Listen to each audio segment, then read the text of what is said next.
आखिरकार यूक्रेनी आकाश रूसी बैलिस्टिक मिसाइलों के हमलों से ज्यादा सुरक्षित हो जाएगा। यूक्रेन के राष्ट्रपति व्लादिमीर जेलेंस्की ने एस्टोनिया के राष्ट्रपति आलार कारिस के साथ मुलाकात में एक साथ कई बड़ी उपलब्धियों की घोषणा की। यूक्रेन को हाल ही में पैट्रियट सिस्टम्स के लिए अतिरिक्त मिसाइलों की एक खेप मिली है।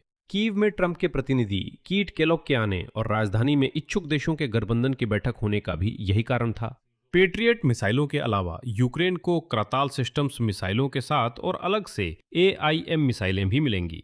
और ब्रिटेन और फ्रांस ने यूक्रेन में स्टॉर्म शैडो और स्कैल्प मिसाइलों के स्थानीय उत्पादन के लिए लाइसेंस देने पर सहमति जताई है। इसके अलावा यूरोपीय संघ ने वायु रक्षा और मिसाइल रक्षा को मजबूत करने के लिए 6 अरब यूरो आवंटित किए हैं। लेकिन ये सब उस समय हो रहा है जब जर्मनी रूस की ओर से हाइब्रिड हमलों का शिकार बनता जा रहा है,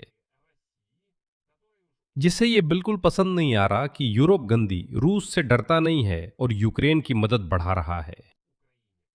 आज जर्मनी में एयरपोर्ट के पास तीसरा विस्फोटक से भरा ड्रोन मिला है और जर्मनी के चांसलर फ्रीडरिक मर्ज ने वादा किया है कि वे अपने देश के क्षेत्र में यूक्रेनी विमानों पर हमले की कोशिश करने वालों के दोषियों के नाम जल्द ही बताएंगे। आइए इस एपिसोड में इस तस्वीर के दोनों पहलुओं का विश्लेषण करें, क्योंकि यहाँ विश्लेषण करने के लिए बहुत कुछ है। मेरा नाम अलेक्साई पेचिए है। आइए इस विषय पर मिलकर चर्चा करें। लेकिन इससे पहले कि हम शुरू करें, मैं आपसे अनुरोध करता हूं कि चैनल को सब्सक्राइब करें, इस एपिसोड को लाइक करें और इस वीडियो के नीचे अपनी टिप्पणी लिखना ना भूलें, चाहे आप बाद में देखने के दौरान ही क्यों ना लिखें। तो चलिए सबसे मुख्य बात से शुरू करते हैं, मिसाइलें। जेलेंस्की का शब्दशः उद्धरण।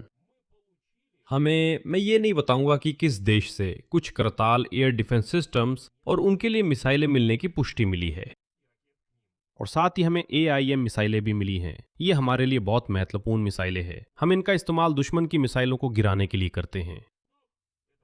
लेकिन ये तो मुख्य खबर की सिर्फ भूमिका थी। यूक्रेन को पैट्रियट मिसाइलों का नया पैकेज मिला है, लेकिन इस बारे में भी जेलेंस्की ने कोई खास जानकारी नहीं दी। और आगे उनकी एक और टिप्पणी है। और अगर सच कहूं तो मैं ये भी नहीं बताऊंगा कि किस देश से पेट्रियट के लिए कुछ और मिसाइलें आई हैं। कितनी मैं नहीं बता सकता, लेकिन थोड़ी सी और ज्यादा चाहिए। और समिट के नतीजों के बाद कीव में इच्छुक देशों के गठबंधन के सदस्यों ने यूक्रेन के क्षेत्रों के लिए विशेष पैकेजों की घोषणा की। यहाँ एक दिलचस्प योजना है। खासतौर पर बेल्जियम और डेनमार्क ने निकोलेव दिशा की जिम्मेदारी ली है। अब वे इस दिशा की देखरेख करेंगे और वे सुरक्षा और पुनर्निर्माण के लिए पैसे देंगे। एस्टोनिया झितोमिर का समर्थन कर रहा है। स्वीडन यूक्रेनी ड्रोन के उत्पादन के लिए एक बड़ा पैकेज दे रहा है। वहीं बेल्जियम और जर्मनी ने अलग अलग ऊर्जा पैकेजों की घोषणा की है। और जैसा कि हमने आपसे कल चर्चा की थी, अक्टूबर-नवंबर में इच्छुक देशों के गठबंधन की टुकड़ी का पहला सैन्य अभ्यास होगा, जो यूक्रेन में युद्ध विराम व्यवस्था के पालन की गारंटी देने के लिए प्रवेश कर सकते हैं। सीधे शब्दों में कहें तो फ्रांस और यूनाइटेड किंगडम के नेतृत्व में इच्छुक देशों का गठबंधन, जिस पर सब हंस रहे थे, आखिरकार अपने नतीजे दे रहा है। अब दूसरी उतनी ही महत्वपूर्ण आज की खबर, स्टॉर्म शैडो और स्कैल्प मिसाइलों के उत्पादन के लिए लाइसेंस। 24 अगस्त को फ्रांस के राष्ट्रपति इमैनुअल मैक्रों और ब्रिटेन के प्रधानमंत्री एंडी बर्नहैम ने यूक्रेन को संबंधित लाइसेंस सौंपने और यूक्रेन को गुप्त अधिकार देने पर सहमति जताई। секретные технологии. आगे जेलेंस्की का उद्धरण है। हमें ब्रिटेन से लंबी दूरी की स्कैल्प मिसाइलों के उत्पादन को लेकर पुष्टि मिली है। इससे पहले हमने राष्ट्रपति इमैनुअल मैक्रों से बात की थी। उन्होंने स्कैल्प और लाइसेंस पर लगी रोक हटाने की पुष्टि की थी। ये एक मजबूत सकारात्मक संकेत और एक मजबूत फैसला है। ब्रिटिश सरकार ने भी रक्षा कंपनी MBDA को मिसाइल के ब्रिटिश घटकों के बारे में गोपनीय जानकारी उजागर करने की अनुमति दी है, क्योंकि स्टॉर्म शैडो और स्कैल्प में साझा फ्रांसीसी और ब्रिटिश तकनीक का इस्तेमाल होता है। जिस मिसाइल को लाइसेंस दिया गया है वो 550 किलोमीटर तक उड़ान भर सकती है, 400 किलोग्राम विस्फोटक ले जा सकती है और दुश्मन की मजबूत चौकियों को भेद सकती है। अलग से जेलेंस्की ने घोषणा की कि 7 से 10 दिनों में एंटी बैलिस्टिक सिस्टम फ्रेया के साथ काम करने का शेड्यूल आ जाएगा। विशेष रूप से ये बताया जाएगा कि किन पार्टनरों के साथ कौन कौन सी बैठकें होंगी, प्रक्रिया कहां अटक रही है और किस कंपनी और किस देश के साथ कौन सी समस्याएं हैं जिन्हें हल करना जरूरी है। ये भी इच्छुक देशों के गठबंधन की बैठक के नतीजे हैं। और एक अलग बात, फिर से इच्छुक देशों के गठबंधन के नतीजों के अनुसार नॉर्वे ने 2027 में यूक्रेन को $9 अरब की सहायता के वित्त पोषण की पुष्टि की है। अब बात करते हैं कि तकनीकी रूप से यूक्रेन के लिए खुद स्टॉर्म शैडो और स्कैल्प मिसाइलों का उत्पादन करना कितना वास्तविक है। विमानन विशेषज्ञ का कहना है कि वायु रक्षा मिसाइलों और स्टॉर्म शैडो मिसाइलों की स्थिति बुनियादी रूप से अलग है। PAC-2 या PAC-3 जैसी एंटी मिसाइल्स और पैट्रियट सिस्टम के साथ यूक्रेन के पास न तो अनुभव है और न ही उपयुक्त इंफ्रास्ट्रक्चर। ये फिर भी सुपर फास्ट मिसाइलें हैं जिनमें ठोस ईंधन इंजन होता है और इन्हें ऐसे हीट रेसिस्टेंट मिश्र धातु की जरूरत होती है जो बेहद ज्यादा ओवरलोड को झेल सकें, और मिलीमीटर रेंज की एक्टिव रडार होमिंग हेड की जरूरत होती है। ये इतनी जटिल और गोपनीय तकनीक है जिसे अमेरिकी कंपनी साझा नहीं करना चाहती, और इसलिए जब पेट्रियट की लाइसेंसिंग की बात हुई तो इसका मतलब था कि यूक्रेन को इन्हें खुद से बनाने में सालों लगेंगे। लेकिन स्टॉर्म शैडो के साथ स्थिति अलग है। असल में यूक्रेन पहले से ही नेपच्यून क्रूज मिसाइलें बना रहा है। उसके पास लूच डिजाइन ब्यूरो और मोटर सच फैक्ट्री है जो इंजन बनाती है। स्टॉर्म शैडो एक सबसोनिक मिसाइल है जिसमें सामान्य टर्बोजेट इंजन, कंपोजिट बॉडी और गाइडर्स के लिए थर्मल इमेजिंग हेड और टेरेन कोरिलेशन सिस्टम है। ठीक यही तकनीक पहले से ही यूक्रेनी नेपच्यून मिसाइलों में लागू की जा चुकी है।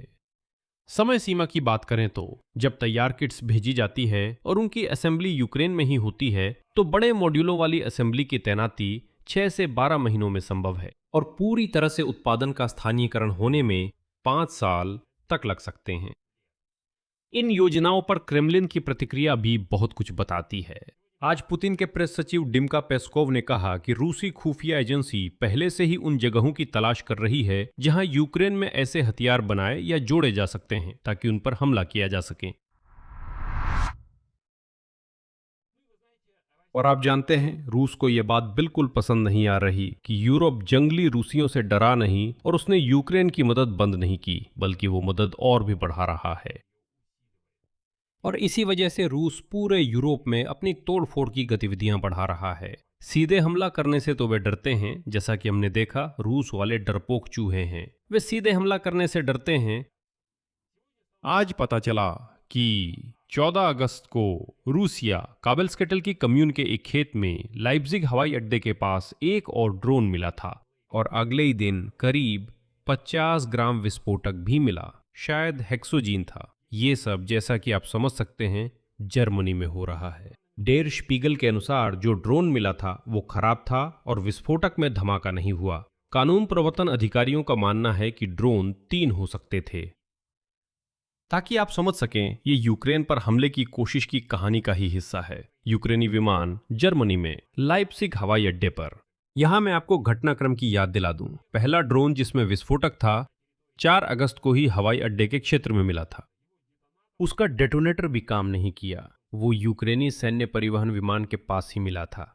इसी हवाई अड्डे से यूक्रेन को हथियारों की आपूर्ति की जाती है, और जांच का मानना है कि ये उपकरण खास तौर पर यूक्रेनी सैन्य परिवहन विमान पर हमले के लिए ही था। एक और ड्रोन माना जा रहा है कि वो ड्रोन उसी रात DHL के मालवाहक विमान से टकरा सकता था, लेकिन खुद ड्रोन अभी तक कानून प्रवर्तन एजेंसियों को नहीं मिला है। हालांकि विस्फोटक का एक हिस्सा खेत में मिला है। जांच एजेंसियां कर्जडोर्फ गांव में मिले उपकरण की अलग से जांच कर रही हैं।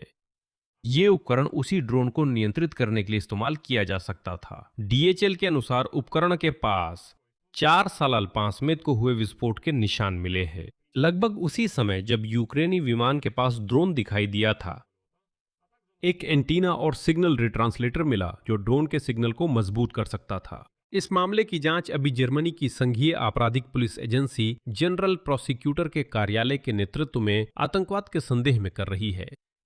और आज जर्मनी के चांसलर फ्रीडरिक मर्ज ने कहा कि हमले के आयोजकों की ओर इशारा करने वाले संकेत मिले हैं।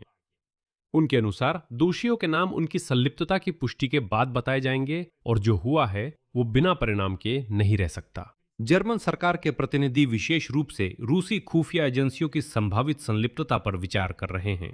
लेकिन यहाँ एक महत्वपूर्ण बात है। साथ ही डी ज़ाइट पत्रिका लिखती है कि जांचकर्ता कम से कम 2 संभावित संस्करणों पर विचार कर रहे हैं।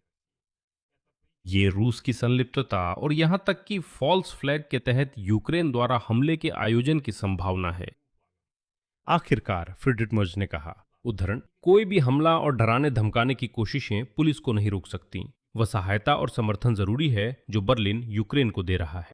यहाँ मुझे लगता है 3 बिंदु लगाना उचित होगा। अपनी राय और निष्कर्ष इस एपिसोड के नीचे कमेंट में लिखें। चैनल को सब्सक्राइब करें, एपिसोड को लाइक करें और नए एपिसोड्स मिस ना करने के लिए बेल आइकन दबाएं। बस इतना ही। अपना ख्याल रखें। सभी को अलविदा।